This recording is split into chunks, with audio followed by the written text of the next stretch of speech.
just I- asking now. about the You house know, rules. I I could think we are starting now because he said in 10 seconds. 10 seconds. where? Aha, okay.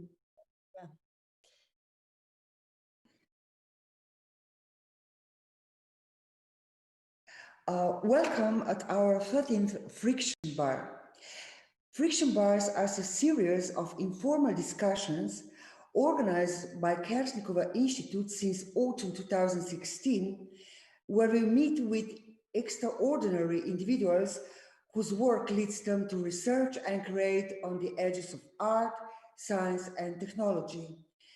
The discussions usually happens in a club-like setting, but as we adapted to the COVID situation, we are organizing this discussion for the first time online.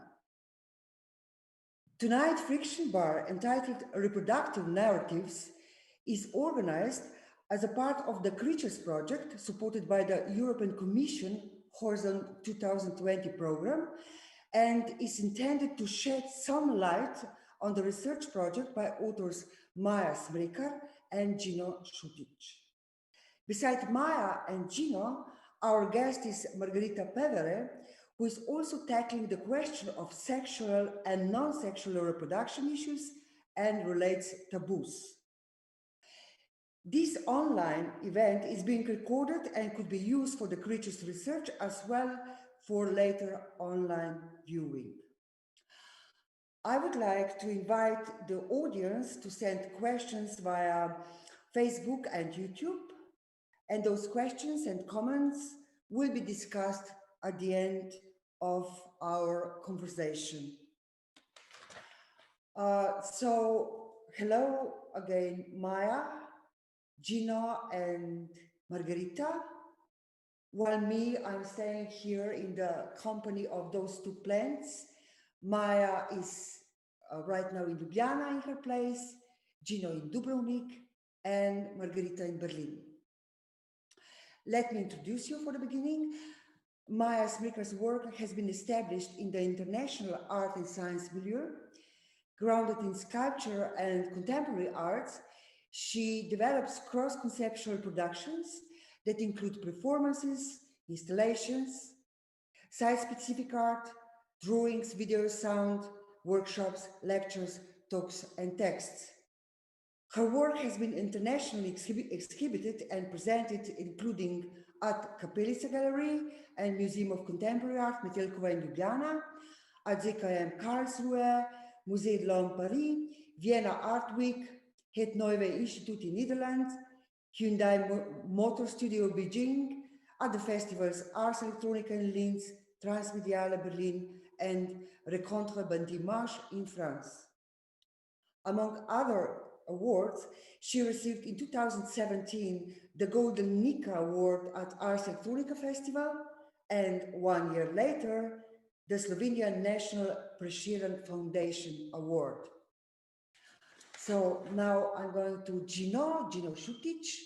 She is a multidisciplinary researcher and innovator developer in several fields of science and postmodern new media art. Even though he has an academic background in biotechnology, educational psychology, and medicinal chemistry, he uses and promotes DIY approach to biotechnology. In 2013, he founded non-profit Civilian Universal Research Institute for Applied Scientific Research and Development of Related Culture, where he does most of his work. As a guest lecturer, he has also been teaching in several universities and high schools. He's strongly involved in promoting STEAM, innovative art and innovative applied science, green policies, and investment in kids and youth, in local and national policies and developmental strategic plans. And Margherita Pevere, she's an internationally acknowledged artist and researcher whose practice glides across biological arts and performance with a distinctive visceral signature. Her transdisciplinary inquiry hybridizes biolab practice, biotechnology, ecology, environmental politics, gender, and death studies. Her body work is a blooming garden crawling with genetically edited bacteria, her own cells, sex hormones, bovine blood, slugs, growing plants, and decomposing biological remains. Together with Marco Donnarumma and Andrea Familari, she recently co-founded the artist group Fronte Vacuo to realize performances made of bodies, symbionts, sounds, machines, and images. She's completing a PhD at Aalto University in Finland on biological arts and feminist theory, and she's also a member of the Finnish BioArt Society and the Posthumanistic Hub. Recent accolades include the Digital Art Award of Roma Europa Festival and the honorable mention at the Share Prize. For the beginning, as a kind of introduction, I would briefly present the research that is the starting point of the project reproduction narratives. A group of Chinese scientists have some years ago, I think it was in 2016 for the first time, but more or less in the scientific community, published the first successful differentiation of endometrial mesenchymal stem cells into oocyte-like cells. Encouraged by their achievements, Maja Smrekar and Gjino Šutić decided to induce stem cells obtained from menstrual blood and differentiate them in vitro into germ cells. In reproductive narratives, the art project they are currently developing, they both view the process of in vitro transformation of menstrual blood stem cells into reproductive cells as a possibility that offers new potentials to women's emancipation.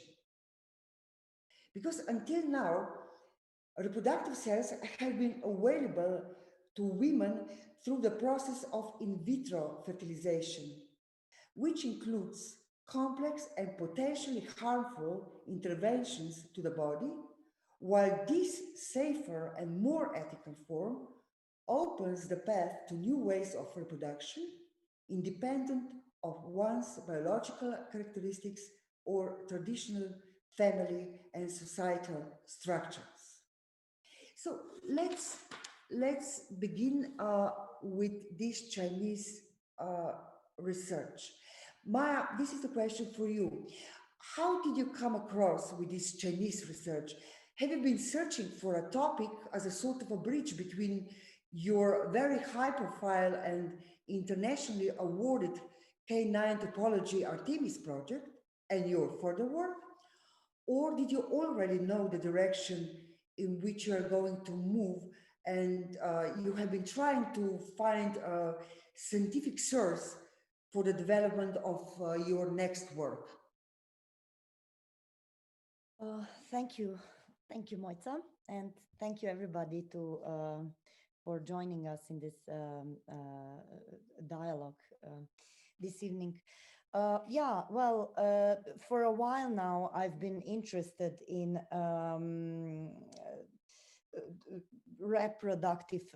assisted reproductive technologies and biomedicine.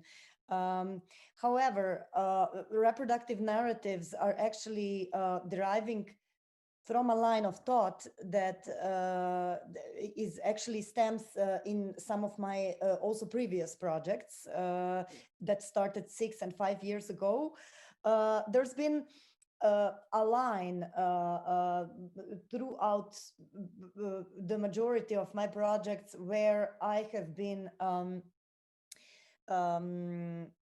thinking about and re-establishing the processes in my body, and also establishing and finding and trying to give a name to my emotional and psychological places, and also I'm always interested to challenge the social expectations. So, for example, 5 years ago, I wanted to. I was interested very much into the totally strong and deep bond, loving bond that I share with my dog. But not just me towards him, also he shares it with me. So I was super fascinated with that, and it led me to the research of the into the research of the parallel evolution between humans and dogs. I consequently found out that there have been few genes in humans that have mutated as a consequence of living with wolves and later dogs. One of those, also the one that carries the inscription for the serotonin transporter. So consequently, I decided to extract serotonin molecules from the blood of me and my dog, then fuse them together into an odor, so that that was actually the smell of the essence of our relationship. Then it led me further, so that 4 years ago, I was thinking about the necessity of motherhood and then I decided for a performance, durational performance, where I was triggering my pituitary glands in order to send the message to the amygdala, where there's the center to evoke the prolactin hormone, which then sends messages to accelerate the production of milk in a body. That can be, by the way, done. This process could be achieved by a female or male or whichever actually body. So it has nothing to do with the reproductive organs or system. This process actually is working in a totally parallelly, actually, with the reproductive systems. So I managed to get colostrum. It was a very powerful process. Also, as a side effect, always oxytocin occurs. And that is, to me, that was feeling pure empathy. And I realized that just because I don't have, and I will not have biological children, that doesn't mean that I don't own really, really strong maternal instincts. But what I wanted to share with the public is that we all own very strong maternal instincts, and that maybe we should share those with each other. So I decided to share those feelings with the other, starting with the non-human other, with the dog. Then 3 years ago, I was taking consuming beta blockers, which were blocking the production when at the height of my cycle, when there should be progesterone and estrogen released. It was blocking them up until the point where I stopped consuming the beta blockers, and then progesterone and estrogen totally poured, accelerating again through my reproductive system in order to produce more reproductive cells. I then went to the IVF clinic for a collection, and the objective was to use those reproductive cells not as something what society would be expecting from me, but actually to use them as artistic medium. And what I decided was that I composed, I call it a molecular sculpture, where I denucleated it, and there were some kind of IVF procedures, also actually assisted reproductive technology, actually procedures, but they were actually used for art. And we denucleated the cell, inserted the somatic cell of my dog derived from saliva, And I actually, by that action, I wanted to put both species, human and a dog, into the same existential level. Yeah, same existential relationship. And what is going on at the moment, and what has been going on for the last year or so, is that my dear collaborator Gjino and I are both going through some different, but still, on the other hand, very similar endocrinological processes, while I am going through the transition of menopause. Gjino has been recovering from the hypophysis operation. So we are both actually stepping into our new bodies, and I am always interested to actually think those processes through such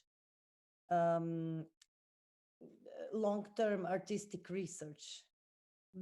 Maybe I should, there are maybe some other things to say, but maybe later. I think that this is okay for now. Yeah, well, you have mentioning hormones that you are taking, and also Gjino out of, no, you're not taking hormones, Gjino is taking, but also Margherita is taking hormones. So Maja, in one text titled Meditation, you sent it to me, you exposed a statement that the contemporary body serves as a prosthesis for biotechnologies that are used as surveillance for governing civil society, that our reproductive bodies are therefore means of productions. But humans as prosthetic gods, if I borrow Freud's words, have been since the beginning trying to somehow overcome and regulate natural laws by using the knowledge and different technologies. You yourself, you mentioned how you really trigger your body a couple of years ago to produce certain kind of hormones needed for realization of your project.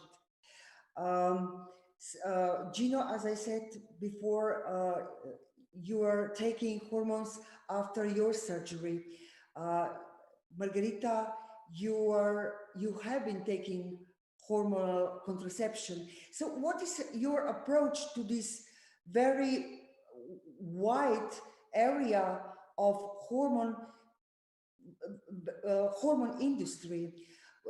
At this point, I have to mention that there exists a kind of an alternative to hormone industry, at least concerning progesterone and estrogen, so-called bioidentical hormones, which have the identical chemical structures as humans hormones, so they can't be patented by corporations. And maybe Gjino can explain a little bit more about it. So what is your approach toward hormones, which are not at all only sex hormones, but I mean, they can be also used in the case of thyroid or adrenal gland poor function, or for improving psychophysical well-being in the case of menopause, postmenopause, or so-called male andropause, or in the case of your situation, Gjino. So maybe for the beginning, Gjino, can you explain a little bit more about it, also out of your personal experience? Of course. So the topic of hormones and this alternative reproduction narrative has been intriguing for me for a while now.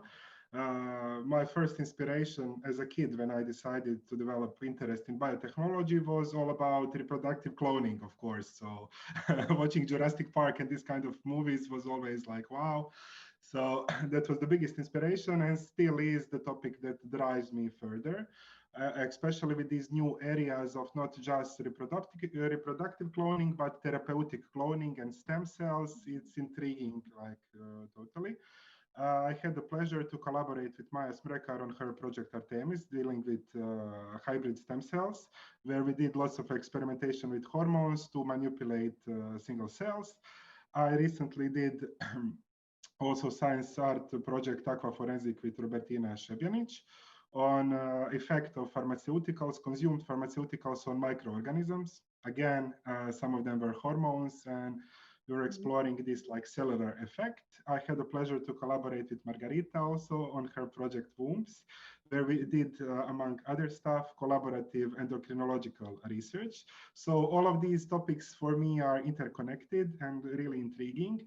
And personal touch was like relatively recent, which gave me totally new perspective beyond this reproductive and sexual hormonal aspect. As mentioned, I had like pituitary gland surgery, which is settled now, but I'm still recovering for months now. And it gave me totally new insight into how many of my thought processes and biological processes are controlled by the hormones pituitary gland release that I wasn't aware of. Like I didn't, I was aware from textbook, but one, one thing is when you read something, and one thing, the other thing is when you experience something. For example, this like micro changes in hormonal level of the growth hormone, how strongly they affected my concentration and vitality, and this kind of stuff are totally amazing to explore in one end and scary on the other.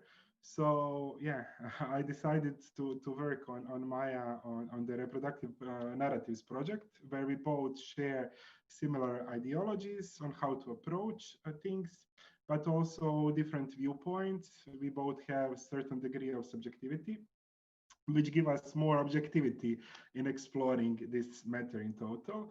Personally, I believe that we should have complete control over our own bodies. We should choose how much we want to control and how much we want to leave to automatic.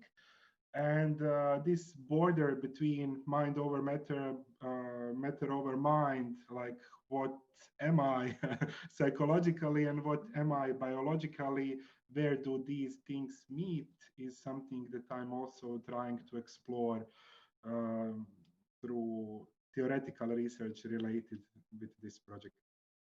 But hormones are extremely powerful substances, which are also in interrelationship with neurotransmitters and also immune systems.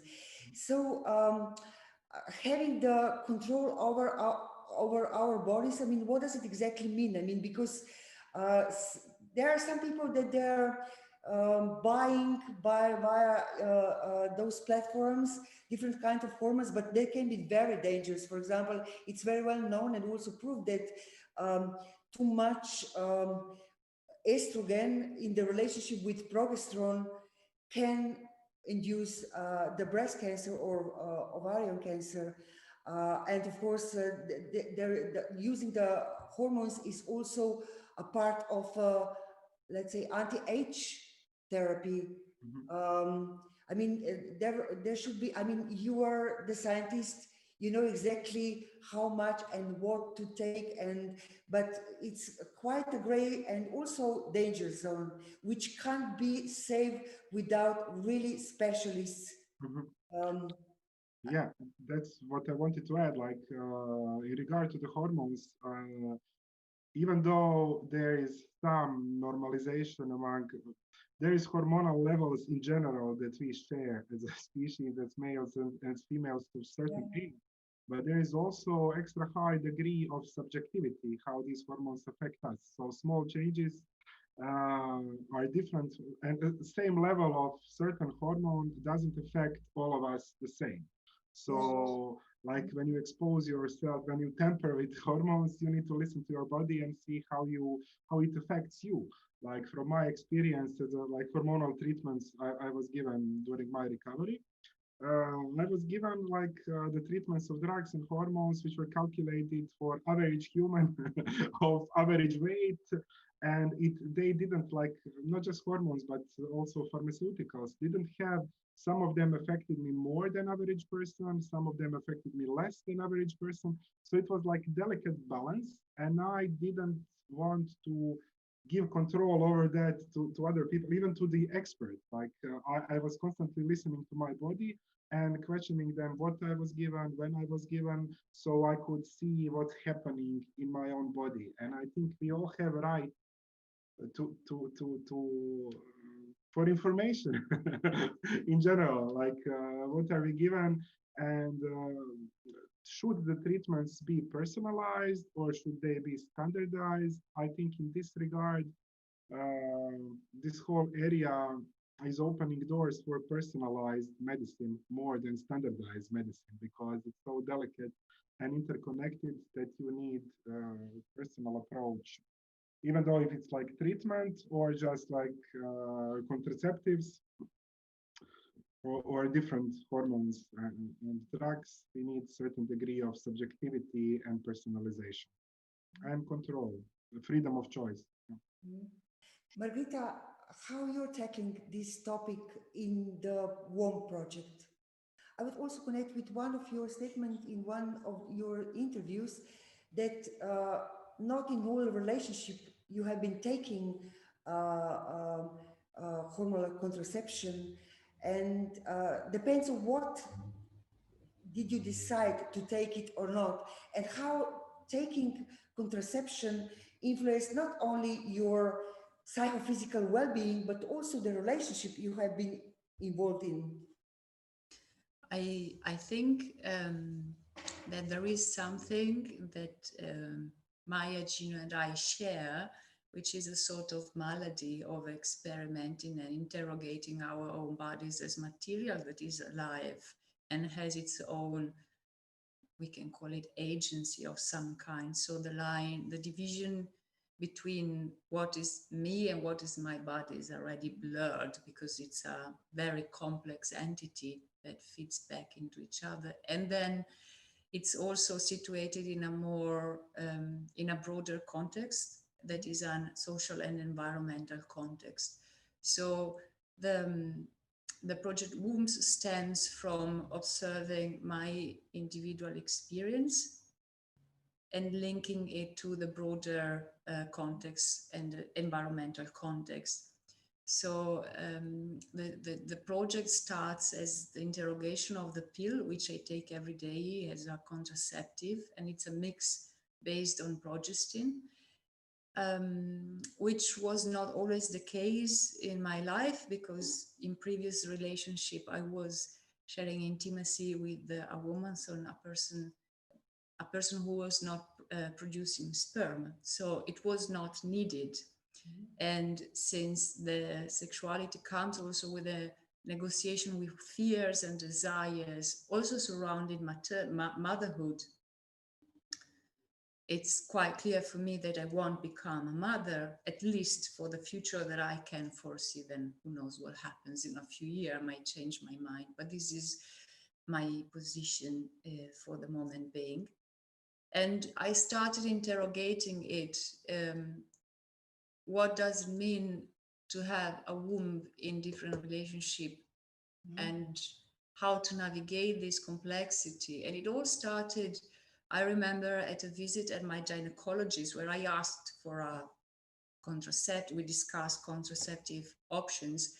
And I'm sorry, it was in Berlin, it was in Germany, or? It was in Berlin. And this is quite important, actually, because we know that these kind of choices are not available for everyone, everywhere in the world. We see what is happening in these weeks in Poland. So there is a big variety, and the access to this possibility does speak of where you live, and it sits on decades and decades of battles for the self-determination of women. So it was a meaningful choice for me because of these complexities, but also I realized that basically the question of the gynecologist was, okay, let's discuss your lifestyle, in the sense, what kind of method would make you feel more comfortable? And this is how I then decided for this kind of pill. It must be said that I live very well with this pill, but a friend who suggested me for the first time this kind of pill that is only progestin based couldn't tolerate it. She really shrugged off after short, and this goes back to what Gjino said. Bodies are different and react differently. But my question was not only on my subjective experience, but how to frame this access to healthcare, hormonal contraception, and so on, from an environmental point of view. So this question led me to investigate what other animals are involved in biomedical research and experimentation and production of hormones. And this is how I then started learning a lot about slugs, because they inhabit terrestrial slugs. They inhabit a little bit of a gray area in the field. So there's a lot of research on endocrine disruption, both onto ecosystems, but also feeding back onto humans who inhabit this ecosystem. And we found some contradicting literature regarding slugs. Some previous research suggests that hermaphroditic terrestrial slugs react either to either the so-called female or male hormones. More recent research states maybe science is unresolved on this topic. And so and this is how this hermaphroditic animal became part of the artwork, because there is a gray area, and this is of course fertile for artistic research. You're talking about Branco. Branco is the name, or was the name of the slug.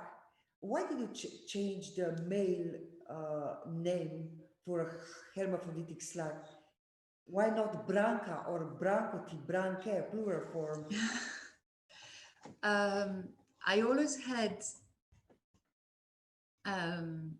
names that do not necessarily conform to the gender that is assigned to the animals that populated my life. So it just was Branco.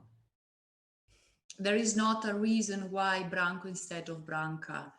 These animals spoke to me as Branco. But of course, you know, naming someone is an act of love, affect, and power. So, well, Maja, you're also very precise in choosing the names of your partners, your member of the family, and also collaborators. Talking about Byron and Ada, who were a part of this previous very interesting and successful project, Canine Topology Artemis. How did you choose? Yeah. How did I choose? Yeah, names, yeah. Well, first of all, my father's name was Branco, so maybe there is some kind of esoterical connection there. Yeah. So I love, Margherita, that you named the slug Branco. Well, yes. When I first saw Byron, I went, there was an ad about a litter of 6 weeks old Blue Merle Scottish Border Collies. And actually, I fell in love through that photo. I fell in love with Byron's sister. But then I came to visit this farmer who had this litter.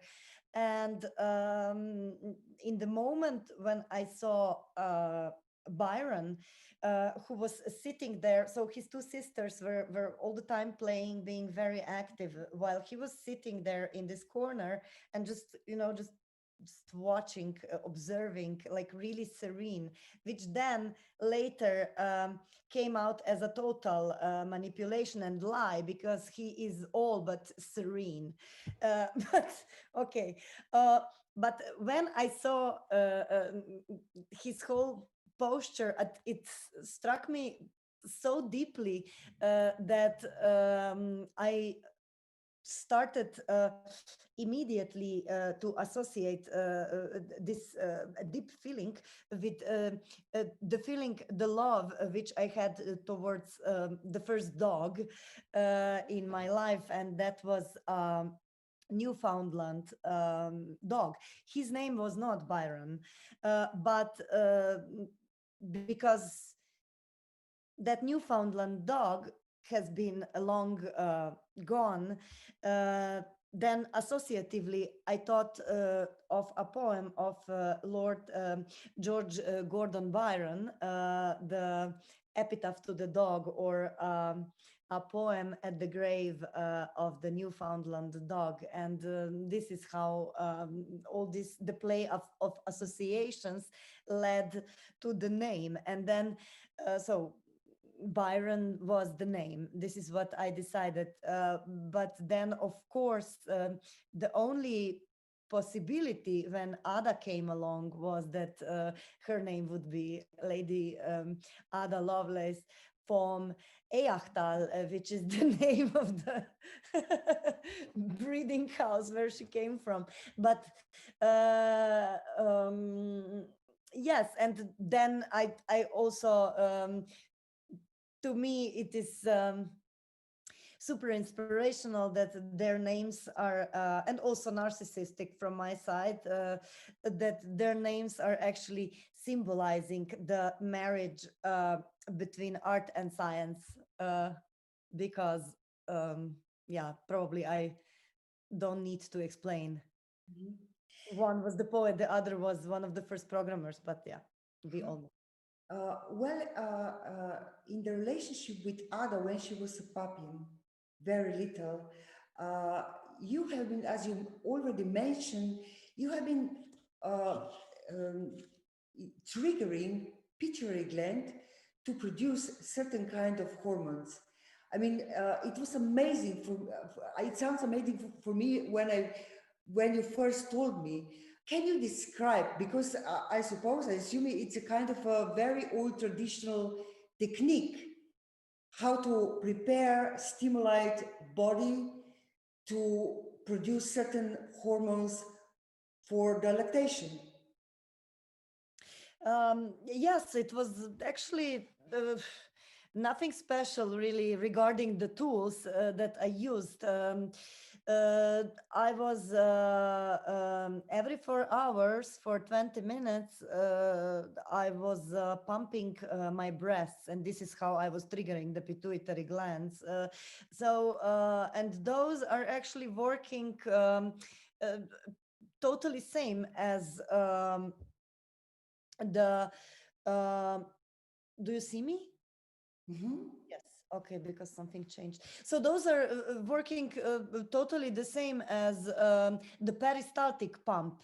So the more you are pumping it, the more then the liquid will actually come out. But you also have to do that during the night. So in the cycle of 24 hours, every 4 hours for 20 minutes, the pumping needs to take place. So then after 4 to 5 weeks, the prolactin started to occur. And then I continued doing it. It was also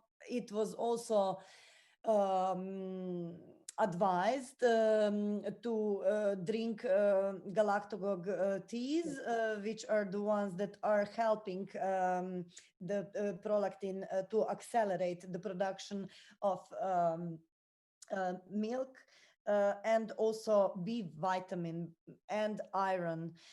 So that was it. Mm-hmm. From my side, and I found it on the WikiHow. Mm-hmm. The protocol. I mean, I did discuss it with a doctor friend who was my personal advisor, endocrinological advisor, but other than that, it was really a do-it-yourself performance. And this is actually a kind of approaches that I think are really super important. And also yesterday we were talking with Gjino how DIY science is important. And this is also why to connect this thought to my first answer when I was explaining the genesis of all of my projects that are connected with discovering the transitions and thinking with transitions in my body. Some of those are triggered by me. Some of those are, I mean, all of those are actually triggered by me. But so to me, it's very important to think those transitions with biotechnology and with science, because science is actually, no matter whether it is totally state-of-the-art high science or if it is a really old analog one, it is always political, and science is always actually, all the science that is not DIY is usually working in the service of political power and social control. So what I think is that when we disrupt these protocols of biotechnology, it is then when we can change that control a little bit or a lot. And it is then when we can actually take control over the narrative regarding our bodies and take control to decide whether our bodies are proper or not proper, whether they are ours or not, and whether they are good or not. And it is our power then, with these tools, to decide that ourselves. Let's go to the reproductive narratives. Well, it's very challenging project on the semantical and also practical level, because throughout most of the world, the menstruation is regarded as dirty and polluted. In the traditional cultures, menstruating body had and also have the status of numinous, which is why women were not, and still somewhere they are not allowed to prepare food, for example, or they had to isolate themselves in so-called those days. Also in our Western culture, nowadays the pads and tampons are advertised subtly by avoiding the red color, using instead of it, let's say, blue, and promising the consumer safety and relaxation, which in other words means that the surroundings will not notice that they're menstruating. In case of non-fertilization, the body gets rid of menstrual blood as useless material, but you, Maja and Gjino, on the contrary, by using menstrual blood as a source of germ cells and consequently fertilization, you are practically and semantically reversing the meaning of menstrual blood. So could you explain both levels, practical and the other one, semantical, and also what are the properties of the menstrual blood? Maybe Gjino, you can start for. So it's important to mention at the beginning that we are just beginning our research. So we are still opening doors and exploring different possibilities. We are researching the topic of menstruation and production of stem cells, extraction and isolation of stem cells from menstruation and transferring them in oocytes practically, but also all related philosophical and theoretical aspects. Like, for example, for me, it's intriguing to explore also anthropology of menstruation, how in different civilizations we see it differently. Also today, what you mentioned, Mojca, that all the advertises in Western societies are like how to hide the symptoms of menstruation, while one of the first theories of human evolutions and biocommunication considers menstruation as important visual communication tool, which would mark that the woman will be fertile after it. So it was a positive sign that would mark the fertility of a woman later. And there is lots of theoretical research being done on solidarity of women, like why do the groups of women synchronize their periods biologically and this kind of aspect. So it's like really wide field and cool to explore. Practically, our starting point is the science paper published by Chinese researchers in 2016, which gives the protocols how to extract and isolate stem cells and transfer them into oocytes from period blood. When we found out about this article, it was really intriguing because it put menstruation period blood in totally different narrative. It showed it as a valuable biological resource, not something that you throw away, but something that is amazing just to compare, like market price of one stem cell, if you are doing a paid IVF, is around 10,000 euros. And from one period blood, one dose of period blood collected during 1 day of menstruation, you can produce 100 of those. So it's like disrupting disrupting the market totally, disrupting the technologies. But yeah, still, this protocol is really complicated. It was designed to prove the concept. So with lots of tests, lots of expensive reagents that you can't easily afford if you are doing DIY or with limited budget. So Maja and I are remixing the protocols at the moment, optimizing them for the production for our own experimentally purposes and trying to make it more affordable. So yeah, that is the starting point. That is what we are doing at the moment in the creatures framework.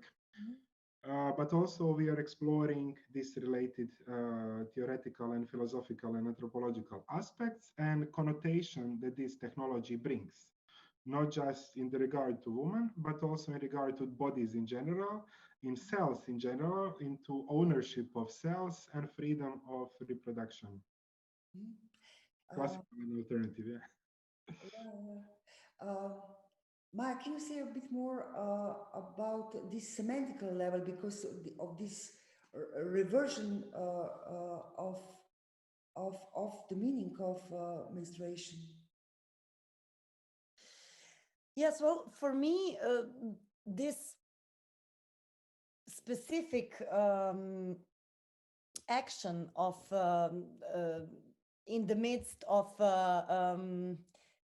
well, first of all, in the midst of the menopausal transition to be producing reproductive cells out of gatherings of some of my last periods in my life is somehow I think undecent, inappropriate, and unnatural. And these are all the classifications that I like very much, and I find them very amusing and inspirational. But okay, to be more serious, how I see this very action of transitioning the reproductive, I mean, my menstruation into reproductive cells is that this very action is disrupting the power relationship between the subject and the object of representation. And the subject here in this specific case is the IVF doctor and IVF biotechnologist, and the object of the representation is body, whichever body that is put on display and treated as if in a car shop, where while subjectivity, feelings, privacy are not addressed or important at all. So even though I know that as it is to my knowledge, I think that, I mean, there hasn't been any informations that this Chinese scientists or any other scientists that they would, I mean, at least officially not, that they would succeed these specific reproductive cells to go viably, therefore successfully through the process of IVF. But should they do that, then this is a total paradigmatic shift for the whole assisted reproductive technology field. And from that perspective, I see the specific reproductive cell, which is not collected from the ovaries, fallopian tube, womb out, but actually transformed from the menstruation. I see it as a total ontological catalyst, which is actually totally evoking some total agency, which is totally original. It could not happen any other way.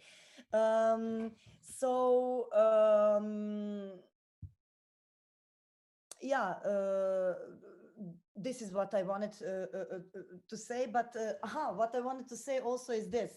So now we actually have the power to do this, but then which is all good, but on the other hand also the institutions have the power to do it, and sooner or later they are going to succeed into the full IVF procedure of also this kind of reproductive cells. And the question that interests me is, do we have the power, I mean, whether we even have the power to decide whether menstruation, as this almost one of the last uncolonized products of our body, will be turned into capital. What do you think, Margherita? Do we have a power to avoid to turn that into capital? I mean, because in according to your projects, you're describing or define the body as unsealed, unstable, and leaky body. What do you mean exactly? Can you explain this notion of the body? Sure. Well, this is a term, leaky, that I borrow from the feminist critique, namely from philosopher Margherita, but she actually called her book on IVF technology and how to frame this beyond the normative classical family in Western thought, and so as a possible way to reappropriate reproductive bodies from a feminist perspective. She talks about leaky bodies, but that does not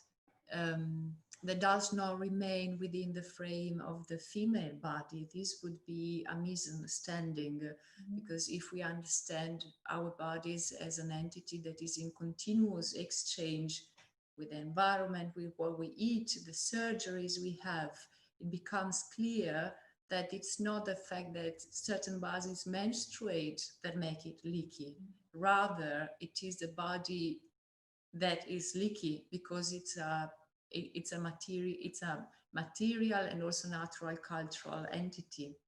And so this leakiness refers to the fact that there is always something that cannot be contained, and that does not have to do with gender.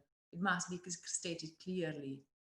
We have just half an hour ago, we heard about Gjino's experience with the hormone sustaining his healing process after surgery. And this is clearly not about a body that is menstruating. Something else is going there, but this transgresses. There is something that exceeds, that pushes beyond borders. And this also brings us to think about the way we understand individuality as something that is contained within one's individual experience. But this is also a misleading narrative. We live in a polluted environment, we live in cities, we eat polluted food, and at the same time, we pollute the environment and the food we eat. And as of today, what we understand about is also defined by the biotechnological intervention and knowledge that we gain through scientific experimentation. So it's not a well-defined entity that we can just lay on the table and say, this is it. Just a few weeks ago, very, very recently, I learned about a new gland, a new salivary gland that seems to be discovered, and it's quite hidden inside the anatomy of the skull. So it was not, since it's a soft body, it was not easy to spot. It's tiny and hidden, so it was not easy to spot with the biomedical devices available so far. And it's a salivary gland. So it's not something that no one looked for before, but it was just not possible to see it. So also how we understand what we are depends on this imbrication and junctions and overlappings of technology and culture and society. And I found interesting while listening to Maja when she trying to unpack a bit this semantic shift of menstrual blood. What I find utterly inspiring is that either it's a tabooish matter or it's seen as a discard. You know, you change your tampon, you throw it in the bin, or maybe your dog eats it if you live in a messy environment. That happens for dog people. But you are trying to shift from waste to a generative entity. And this is what I find most powerful. And this is also where we can, and when I say we, I speak of artists, DIY scientists, or researchers trying to challenge the normative understanding of society and science and philosophy. This is where we can reclaim a stance. This is where we can revert the meaning of a material, like in this case menstrual blood. If that then becomes exploited by the capitalist society, it's something that probably we should be aware of. I mean, this is what capitalism does. It takes something that was waste and then makes a big resource out of it. This is what capitalism does.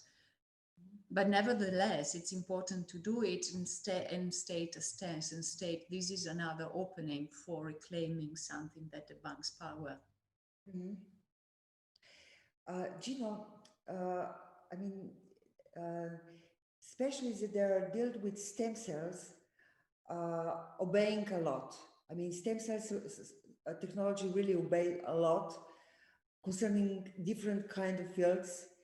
But the problem is that they're very rarely sown in the body. That's why they are called golden seeds.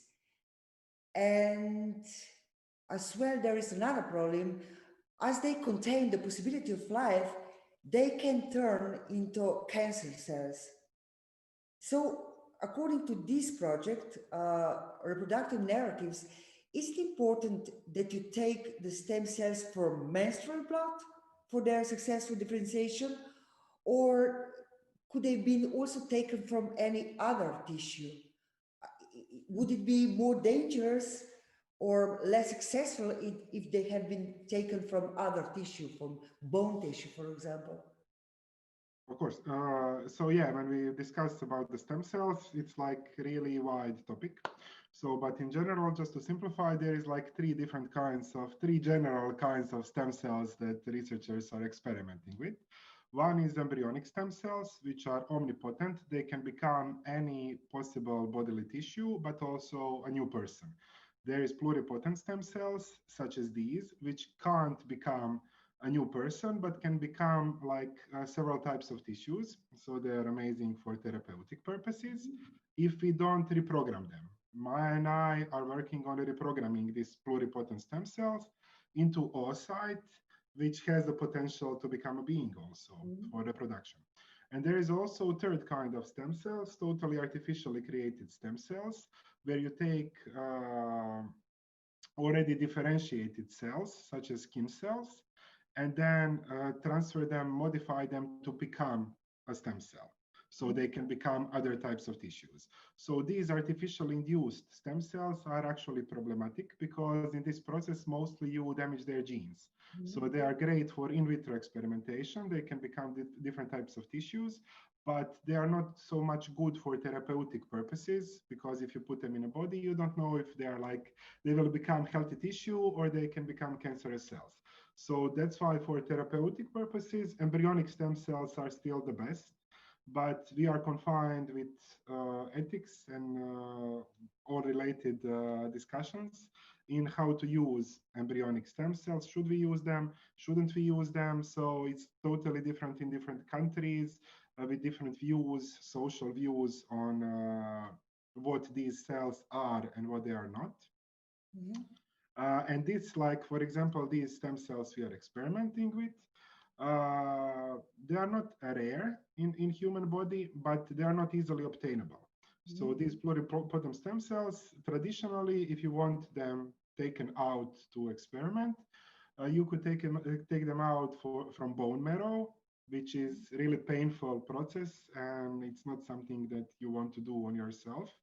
And there is also extraction from, for example, fat tissue, but certain types of fat tissue, which is still delicate to extract, but also more delicate and difficult to separate.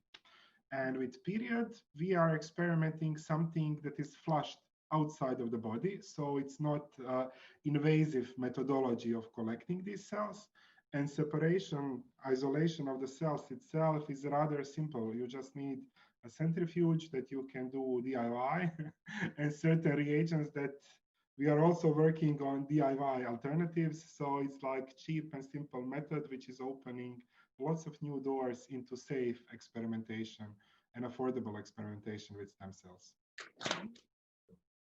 So Maja and Gjino, you already mentioned that reproductive narratives, the project is not only about the research of more humanistic and gentle alternative to psychophysically exhausting and also humiliating in vitro reproductive practices, but you're also opening up a critical discourse of reproductive and post-reproductive body. Anyway, could you explain what do you expect out of this project? And although the project is in the very beginning state, do you already know what are you going to do with the biological result? Maja, should you or should I? I mean, that's a question for both of you. I mean, I'm not sure. I can answer in regard to the output of the, we want to keep the research open. So at the very end, we just want to be able to affordably produce Excel from the period blood as a proof of concept that it can be done in affordable, safe way using DIY technologies, and also keep the narrative open for all possible options and doors which it opens. Yeah. What kind of possible doors? And I mean, well, you know, as I already mentioned earlier, there is a market niche here. I'm kidding. Because, you know, I was thinking, what if we patent, what if we succeed to put through the whole IVF procedure, you know, and then patent it ourselves, or patent it under the, you know, Creative Commons. Well, But we would need quite a lot of money for those procedures and investors. Yeah, well, it's like this. I think that the very process here, along with all that I've mentioned, how I see this very process is already quite a strong political, carries quite a strong political stand. And apart from the objective, which is absolutely straightforward, to get reproductive cells from menstrual blood and use them as artistic medium. Besides that, I don't know where this whole research is going to lead us. There are many possibilities. However, I hope that it can allow us to contribute to the discourse about reinterpreting the different processes and transitions that are going on in the female bodies of all genders, because it's not just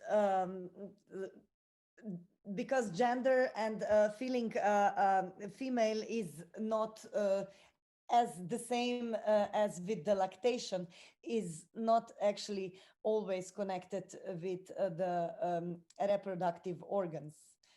So it's also the whole process, I think, is opening absolutely the discursive plateau for many ecofeministic and queer theories. So we hope that with this whole process and project that we add our little contribution into those contents. Mm-hmm. But how could you manage to collaborate and develop this project now in this situation according to the constraints during the pandemic, since you, Maja, you're staying in Ljubljana, Gjino in Dubrovnik, your menstruation blood you have been collecting for 1 year with Gjino in Dubrovnik, as I understand? Well, post offices are being busy these days. yes, and also body has a very diverse potentials of transport. No, I'm kidding. Well, we are still thinking about our options, but there are several options. We could either be continuing the project in Zagreb or Ljubljana or Dubrovnik. At this stage, we managed to execute this project separately, but from the beginning of January, we are going to need to be executing it together. So it's going to be like this, that either a part of the whole material is going to be brought to Slovenia, or the other part of the material is going to be brought to Croatia. All of these reagents can either be held on the room temperature or -20. We have the equipment for such transports. And anyway, obviously, now with all these different but same vaccinations, this is going to be the modus operandi in the next few months for everybody, to carry different kind of pharmacological and biomedical and biotechnological reagents through crossing borders on -20 to -80 degrees Celsius special transportation boxes. So again, also here we are going to contribute our little part. Margherita, how are the pandemic measures and restrictions influencing your work condition? As I presented you at the beginning, you are completing a PhD at Aalto University in Finland. On the other side, you are co-founder of the group Fronte Vacua. You are collaborating with Marco Donnarumma and Andrea Fabigliari. And so how you manage to continue your work, or you're more or less focusing on writing your PhD? I think it's time to forget about being productive, in the sense that the pandemic, or better, the consequences of the pandemic impaired my work quite drastically. At many levels. I was not able to go to Helsinki because of a series of converging dynamics, but I was not able to go to Helsinki, so I was not able to work in the lab there, in biophilia laboratory, which otherwise I usually work at. I was not able to find a partner here in Germany to continue my research, a partner lab, because of the pandemics. Institutional laboratory are, and this is understandable, more cautious and more wary to open the doors to staff they don't already know and with whom they don't have already worked. It's totally understandable.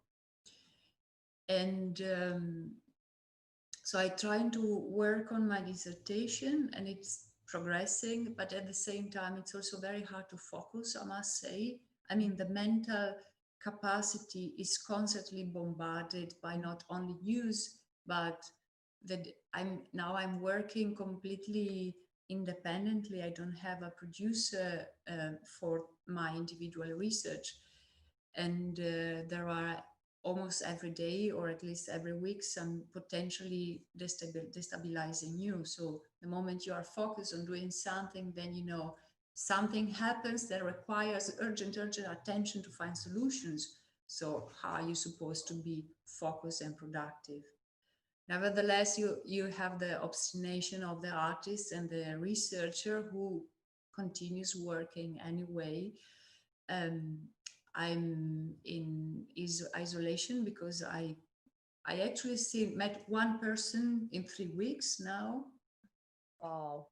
Yeah, but because, you know, one friend is busy, the other one is sick, then you have a cold, you don't want to meet with others because you never know. And so, yes, I'm here with my plants, basically. And at the same time, of course, I'm in contact with my supervising professor and my advisors, but it's not the kind of exchange you otherwise have. So it always delayed in time. You need to take meetings, and then something happens to them, and so you delay, blah, blah, blah. And at the same time, I am working on a new production with Fronte Vacua. And this is a more theatrical production. And this should take place actually in January, if situation doesn't go worse. But also on that front, there are a lot of challenges that pose every day more work to do the same exactly stuff that you otherwise played. But this is exhausting on the one hand, but on the other, I think it's important to say how the experience of working with biological material and through post-human theory gave me the tools to reframe this crisis. Of course, I mean, we know this is an ecological crisis. We know that this pandemic is a consequence of exploitation, and this is a consequence of making ecosystems more vulnerable. Of course, it's dramatic for many of us, and we hope the vaccine will come soon. It's much needed. But this kind of vulnerability is perfectly inscribed in the biopolitical, necropolitical dynamics that happens between being alive in this time. So I think it's important that the voice of practitioners from the biological arts is heard to the broader audience, because this is something people like us saw coming. We already knew it. People were already doing research on this kind of pandemics, and then no government was really ready to manage the situation. So again, working within this frame, you know, you asked earlier what is possibly the output or the contribution of a project like the one that Gjino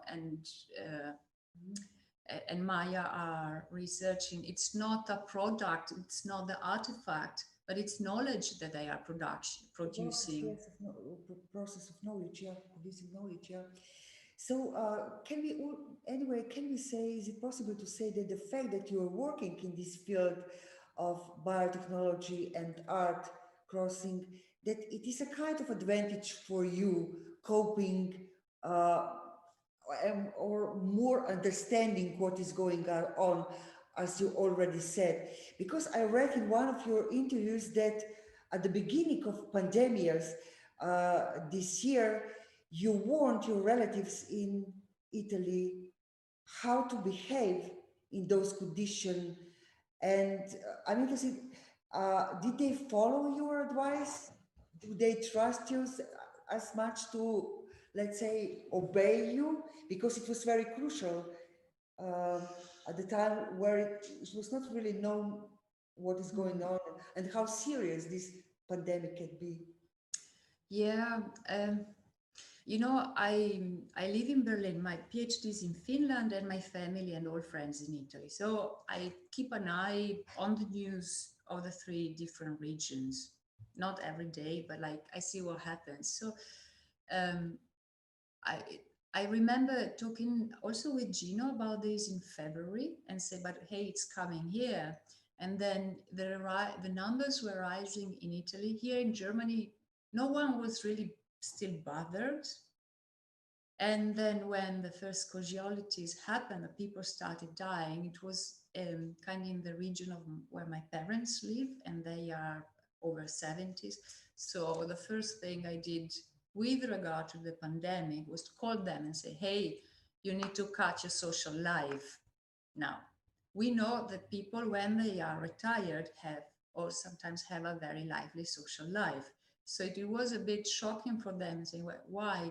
And I explained, well, we need to understand how these things work before we understand how we can behave. And then I also realized that the knowledge that people like us gained, for example, the protocols of how to wash hands for sanitation, for making them sterile. This is a technique. Most of people didn't know it because it was not required. We all relied on vaccines. Or why using a mask? I started using mask pretty early, and then people was watching at me like if I were just a poser, and then it turns out it does help. It's not 100% certainty, but it does help. And so these gestures of intimacy, contamination, protection have become important. And then it reached the headlines. So I think that it became more general knowledge, but I think most people don't really know the difference, for example, between a virus and bacteria. And this is not because they are ignorant, but because we're still living in this split of the 2 cultures. There is not enough scientific literacy. There is not enough understanding of biological processes. So there was a starting point again. I don't know how much they listen to me. They say they did, but you know, in family tend to be rebels, men. But they're okay. I mean, they were. Yes. They are now still. Yeah. They're okay. Yes. Maybe as last question, I would like to ask you, why are female artists and since 90s also other gender artists so much more occupied by the topics of the bodies, their bodies, comparing with male artists? Which, in my opinion, is not only true in the performing and multimedia arts, but as well in dance, theater, visual arts, literature.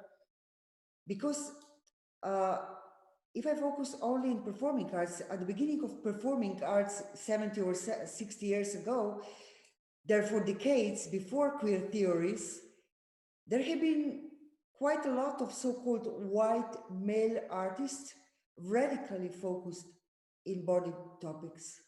For example, Vienna Exhibitionist or Vito Acconci, as if they were at that time themselves embodying the wants and the diseases of the collectives and societies of second post-war World War.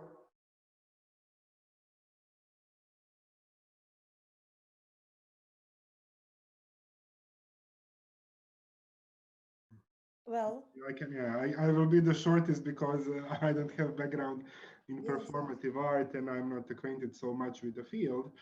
Maja and Margherita both have more knowledge in this regard and better know the scene, so they can comment further. But my personal opinion on this matter, yeah, I noticed that the female prevalence and also queer artist prevalence.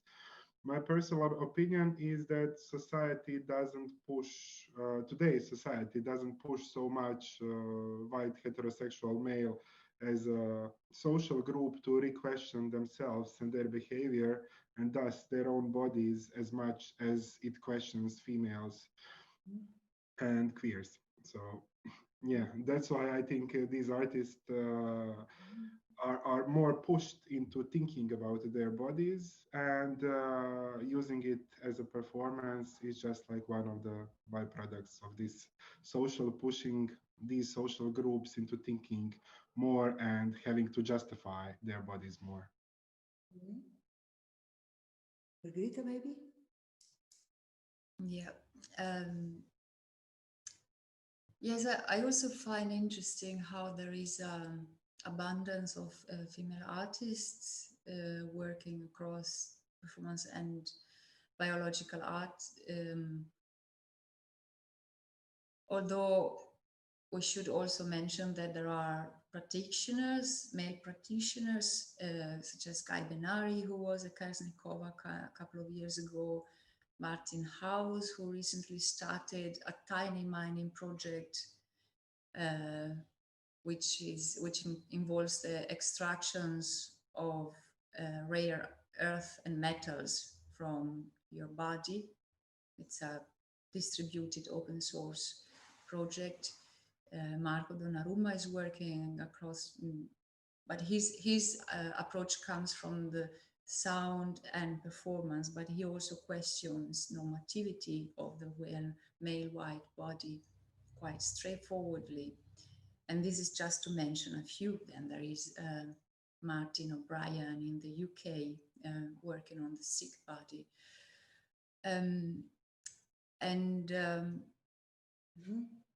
I think we should reframe maybe or expand what is inside your question. That is very powerful, because if we talk about reproductive narratives and sexuality, I think we would need more voice of male artists. If we frame the body as a political entity, in, for example, with the reference to the work by Martin House, he talks about sites of execution, algorithmic, and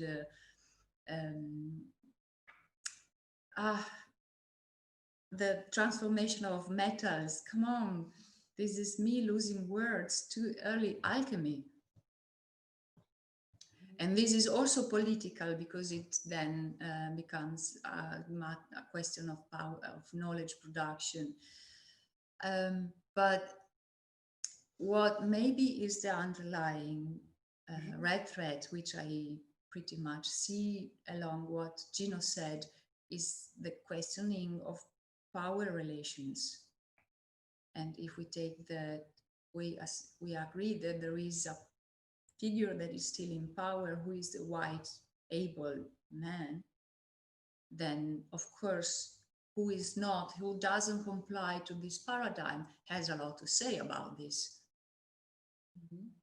But I want to hear what Maja says, and I think this is also something for art historians. Maja, maybe? Yes, well, I absolutely agree with both. And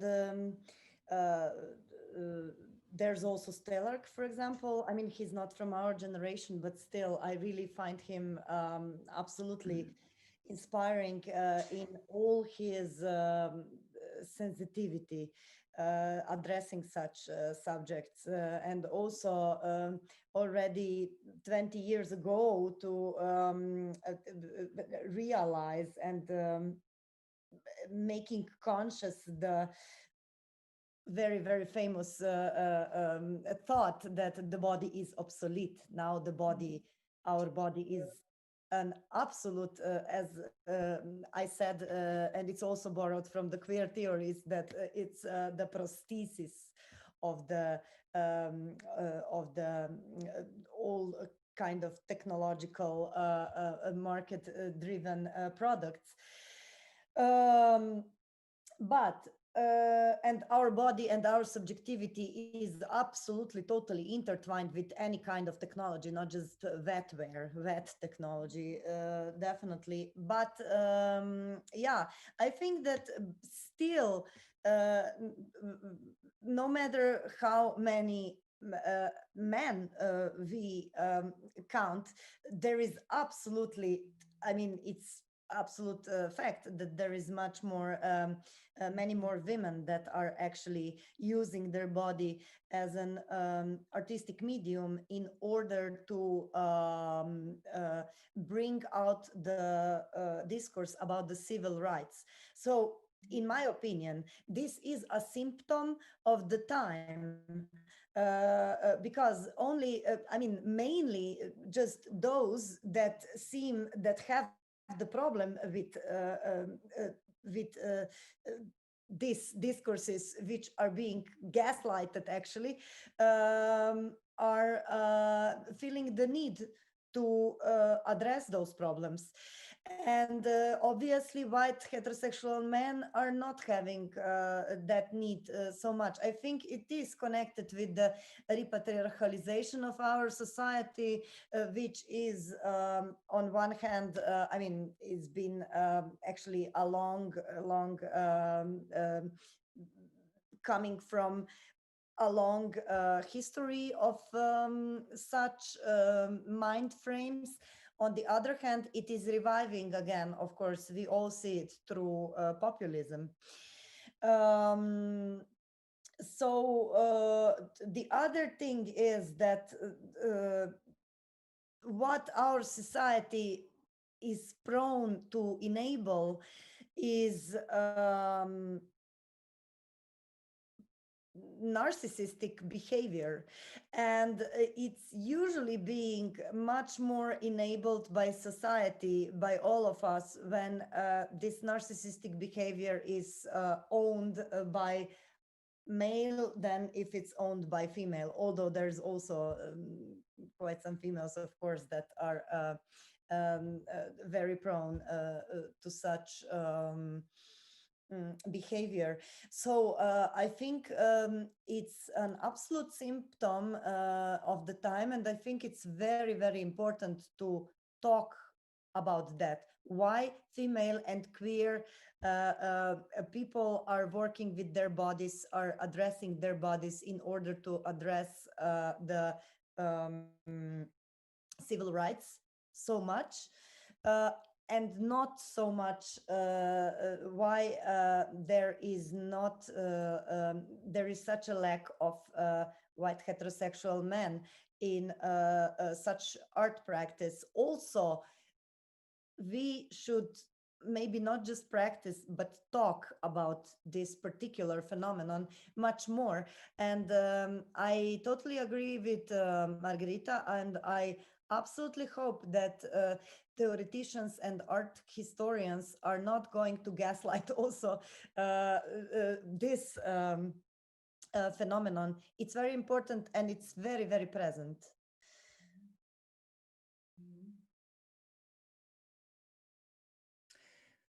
Well, for the end, we got 2 questions from the audience.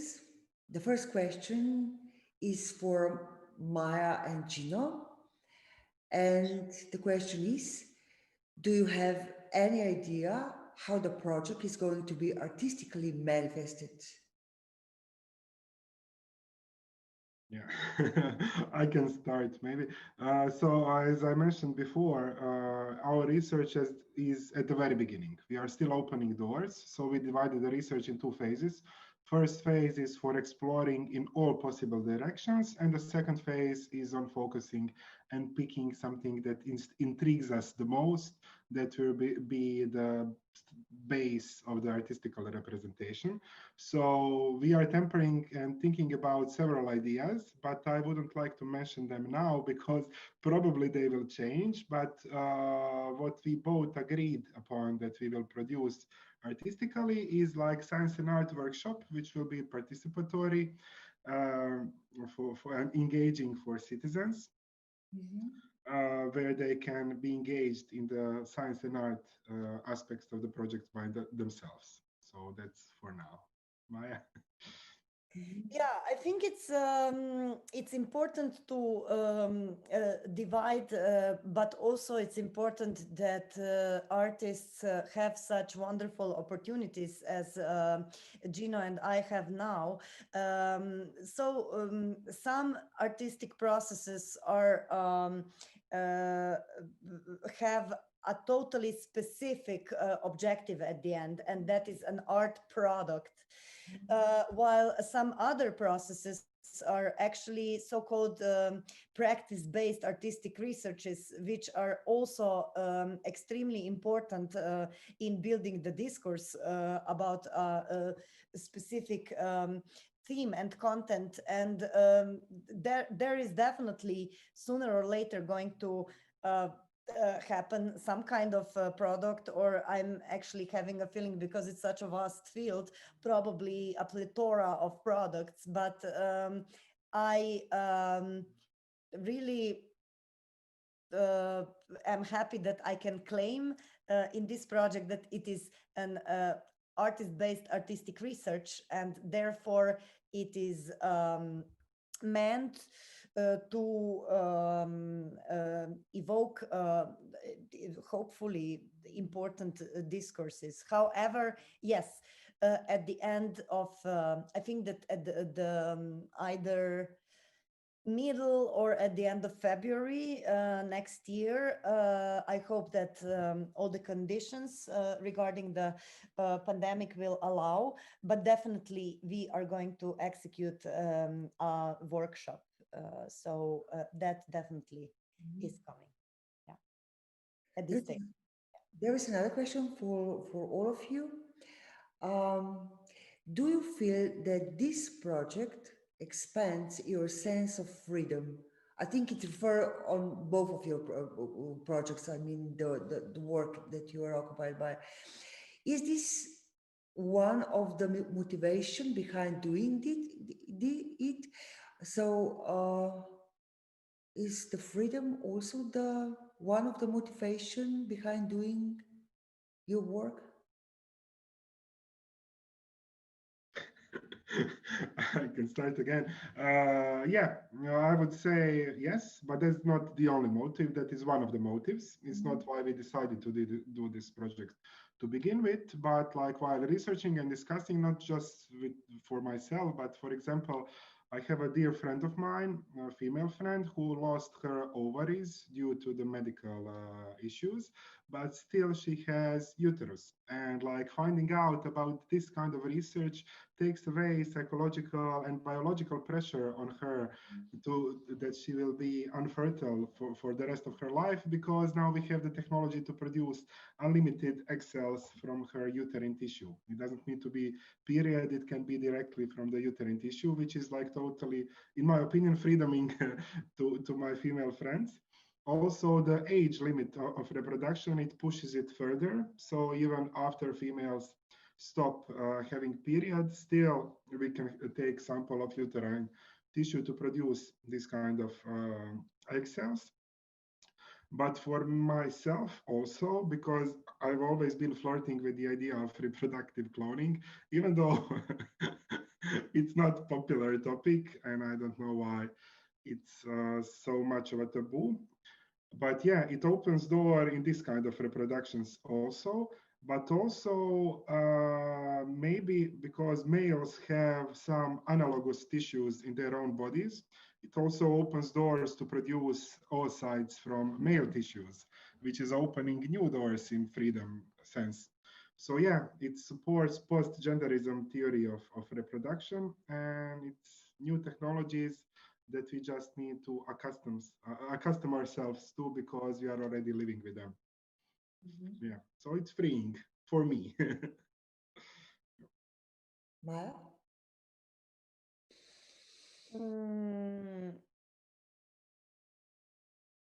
Yes, well,